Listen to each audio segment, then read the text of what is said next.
نبی پاک علیہ السلام فرمانے لگے وَهُوَ شَهْرُ الصَّبْرِ، مسلمانوں ایک بات کا بڑا دھیان رکھنا، یہ مہینہ جذبات کا نہیں ہے، یہ مہینہ صبر کا ہے۔ کیا مطلب؟ جس مالدار کے پاس مال زیادہ ہو، پیسے زیادہ ہوں، چور کی نظر اسی کی جیب پر ہوتی ہے، اور عین اس وقت جب اسے مال مل رہا ہو، آپ نے دیکھا اکثر ڈکیٹی اس وقت ہوتی ہے جب بندہ بینک سے کچھ پیسے نکلوا کے یا اے ٹی ایم سے نکل رہا ہوتا ہے۔ کیوں؟ چور کی نظر اس مال پر ہے جو تازہ مالدار بن رہا ہے۔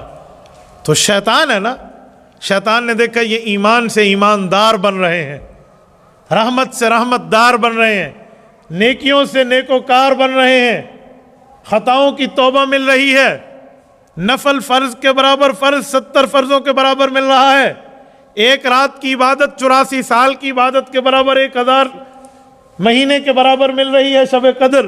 تو اس نے کہا چلو ان کے ایمان پہ ڈاکہ ڈالوں، جذبات میں دلائے گا، گالیاں دلوائے گا، گناہ کروائے گا، ناجائز غصے میں بلائے گا، اس طرح کی باتیں کریں گے تو شیطان آپ کے ایمان کے ایماندار ہونے پہ ایمان پہ ڈاکہ ڈال رہا ہوگا۔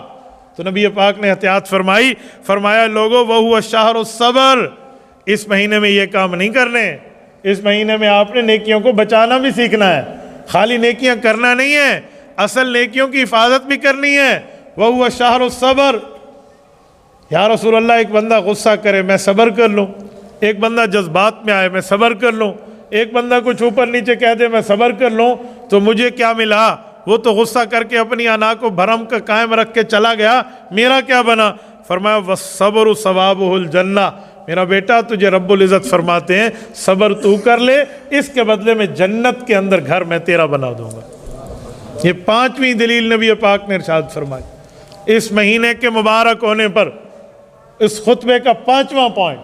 تو لہذا صبر، میں اسی کے تحت ایک جملہ کہتا ہوں کہ اگر کوئی بندہ آپ سے زیادتی پر بات کر ہی لے نا تو اسے ایک ہی جواب دیں، انی صائم، میں روزے میں ہوں، بابا میرا روزہ ہے، جزاک اللہ، بس اگلا جملہ بند۔